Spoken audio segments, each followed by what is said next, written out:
all know that now the call for Africa is to industrialize. And what is the basis for industrialization? It's natural resources. And what natural resources are we talking about? That includes our land. We want to be an industrialized country. You cannot do industrialization without having your land given to investors to invest, to use it. Investment is needed in Africa, but this shouldn't be at the expense of the African people. It should be for education, it should be for health, it should be for other rights. It shouldn't be to come and take the lands and take over resources from the locals.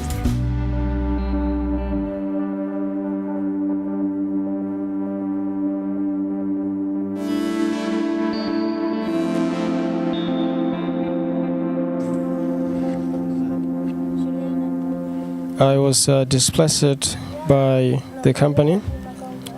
When those white guys came to the village where we were living, they said to us that they needed more land. And then we asked, in this land where we're living, we're making our living here, and we have quota children here.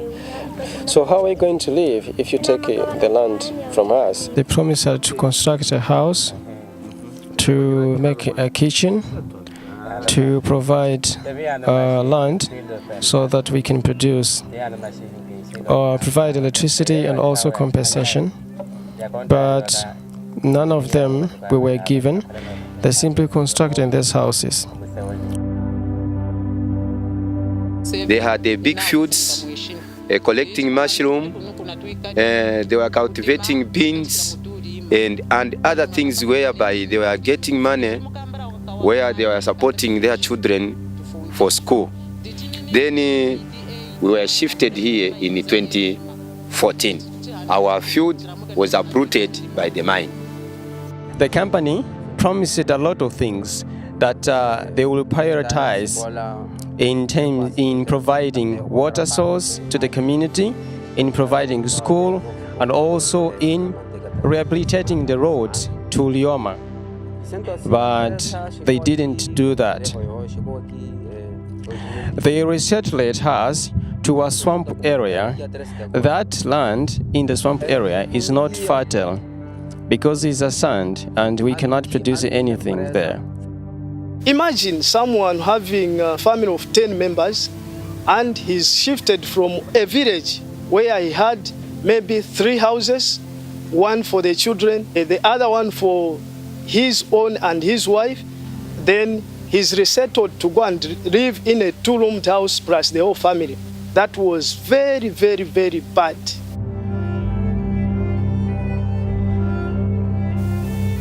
I'm a married person. I have 9 children. Wanyinwa was our area where we were staying for a long time ago. That place, everywhere we went to go, we were free. And we were making a lot of money through farming. We are doing things on our own. We used to go in the bush where we were fetching mushroom, where we used to go and collect wild fruits. But here where they brought us, the whole area is fenced. We had to small rivers where we used to go and do fishing. But here now where they've brought us, even to small streams where we can do fishing is restricted. Nobody can have access to go and do fishing there. In the past, I was getting money from the products, from the selling of the products that I was producing. For example, soya, maize, and many other products. But now I don't get, because the land that I was given is not productive land. And that's the reason why I say that now we are poor, we are suffering.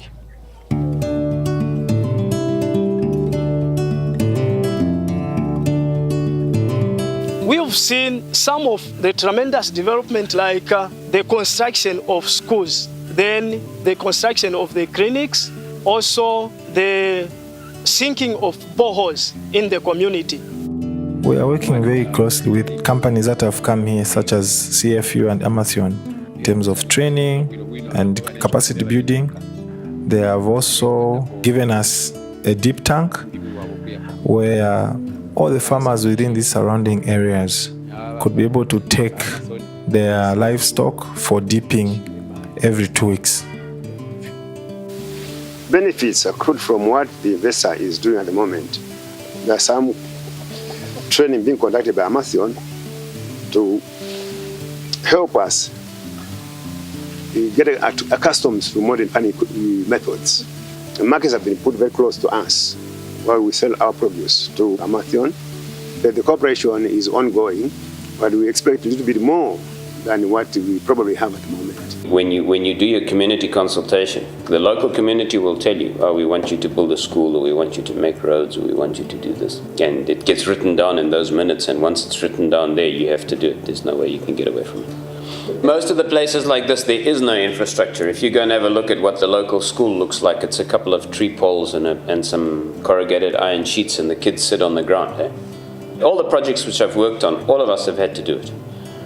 And it's a way of getting schools and things into these outlying areas without the government actually having to do it. They make the big companies do it as a social responsibility thing, so that then it's not a bad thing. But in a way, the government is running away a little bit from their responsibility. If we request the money to build a better house for us, they are saying that go and ask your government. We will just evaluate what we have found from you. So if you need a better house, go and complain to your government. Nothing has been done on our displacement because we are supposed to be better. According to IMF standard, if someone is being resettled, even the compensation pact should be given to him, which is adequate to make him where he's going, his life to change, not the way they used to be, thus giving them better money which can sustain their life.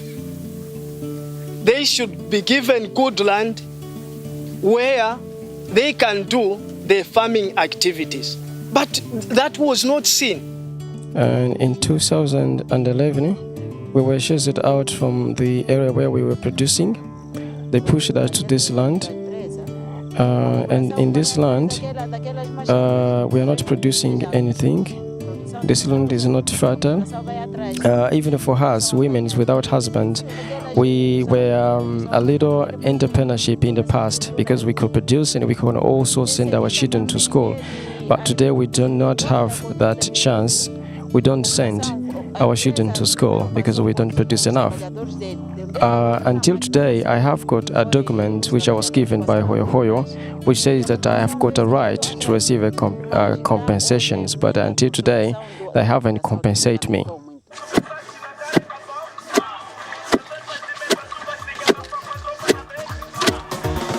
I couldn't plant potatoes last year, cause the man in the suit came down with the government and chased me out from the land that belongs to me. Right now we are going through a process where there is like a second colonization of Africa, which is through land. There's a lot of big investors coming to take over land and displacing a lot of people, which is quite unfortunate because the proceeds of this investment might not might not be enjoyed by generations to come because they are basically exported out of Africa. It was in 2007 when an interested person who came in our community to conduct explorations. And when the chief was approached so that he could sign the MOU between the government and the investor, the chief resisted to some extent but was threatened. So he's a human being. The chief is a human being. Because of those threats, he was made to append his signature. We are happy with the investment, but we are not happy with the process under how the land was acquired. Land grab is a very big thorn in the feet of the residents of Kalumbila. Land grab. And the solar dam still pains us as residents of that area. It's not the construction of the dam. It was the process to the construction of the dam, where the laws of the land were not respected. No impact assessment was conducted, no community consultation, community input, and the dam was constructed. There are evidences actually of a forced acquisition of land, and in some cases where investors get their rights of occupancy even before the local communities have been fairly compensated as required by the law.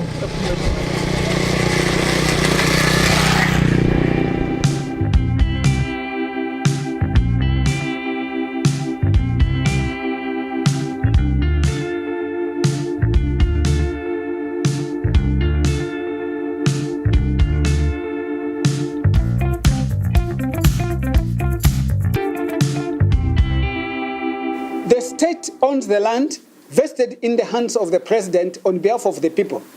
But the local people who are the custodians of the land as per traditional setup are not benefiting. There are no clear boundaries.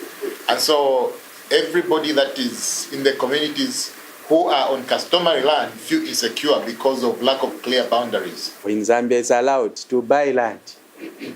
So I'm sure just like any of us here can buy, if you have money, you can buy a farm. That's what Amazon is doing. So they are not breaking any law. They are not breaking any law. The problem is the land they are buying is not clearly marked.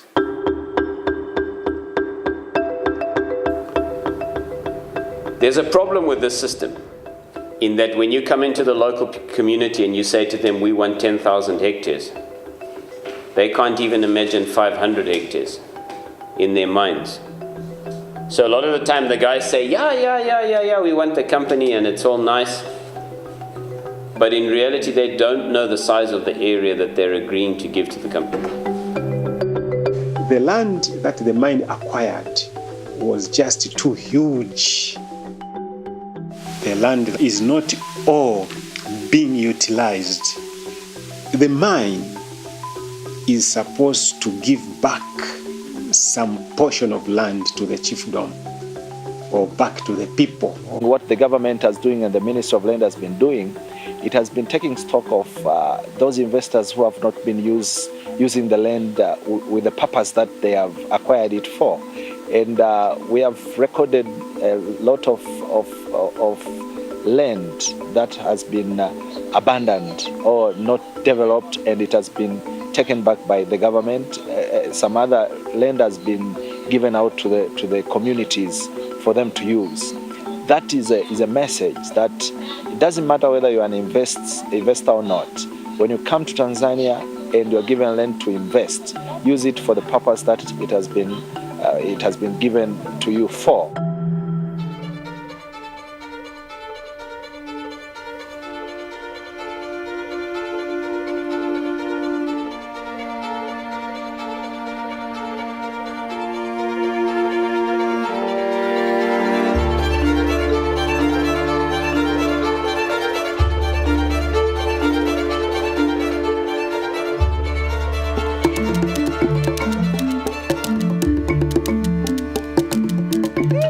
For this kind of investments in Africa, the basis that has been taken in most cases is to increase availability of technology, to increase employment to the local communities, to increase the access to market of produce for smallholder farmers around the large-scale investments, in a way to increase the local economy in the areas where these investments are.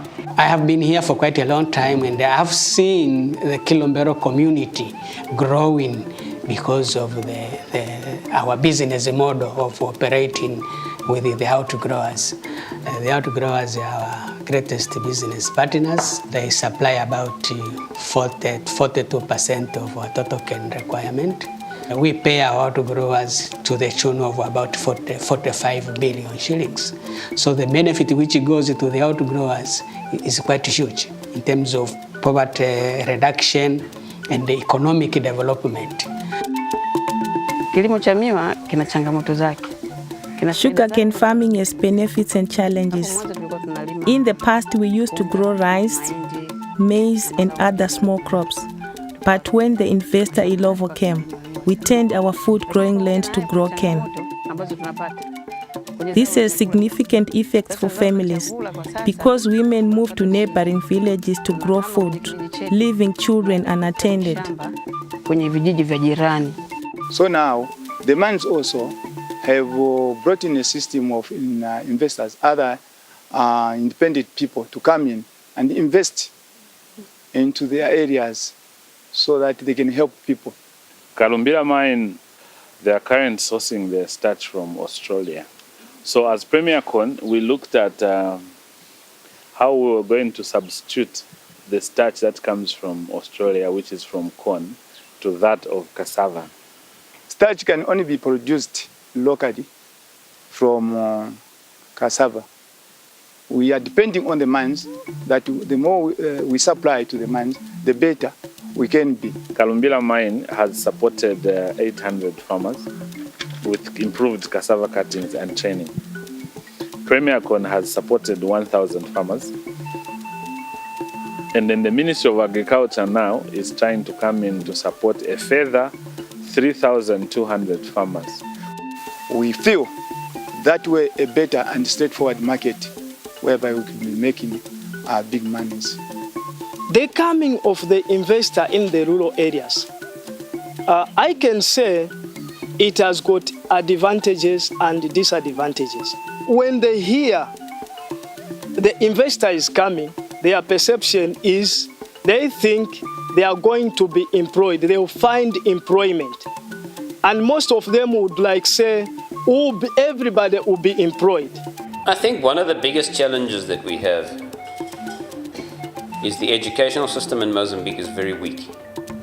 And to get skilled labor of a good quality is extremely difficult. Operators,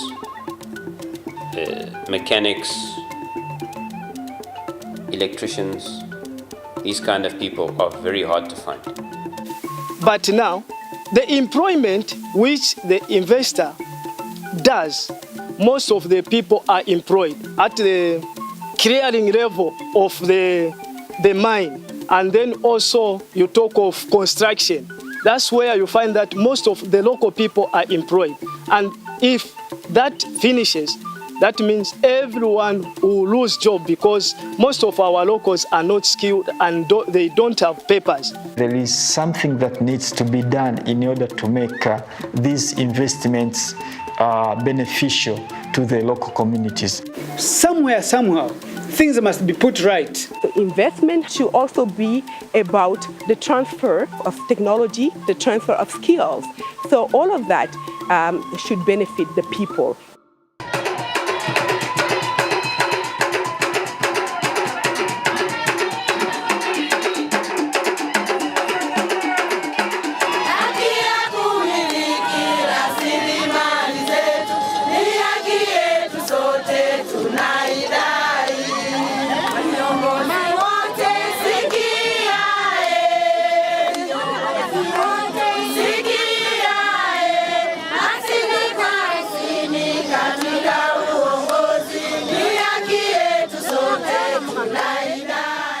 The women of Africa in one voice have role that they want the right to land. What we are looking for now is action. Action to be able to have women on this continent own 30% of the land, as was agreed by the heads of states. So the challenge that we have is translating those policies and those laws that we have, they must be translated into action. Most of the production that we have on the table, most of the food that we have on the table is produced by rural women. The simple woman that you see in the village, the simple mother that you see, the simple grandmother. And so the irony is that most of these women do not own the land that they grow the food on. Africa is at the turning point. Investment is needed in Africa, but this shouldn't be at the expense of the African people. Of course, the company can continue producing what they're producing, but there must be a collaboration between the company and the farm. Everybody agrees that if large-scale investments are well coordinated, the regulation mechanism is there to balance the benefits for each side. Respect nature, so that if you don't respect nature, the consequences will be negative, and it is you as a human being who is going to suffer more. So it's very, very important that we begin to empower the local women, the local farmers, give them access to land, give them control of land, so that, we know that generations from now will be assured of finding the land where our food comes from. How do we go about developing Africa? How do we go about making sure that the people of Africa is promoted? How do we go about getting the Africa we want?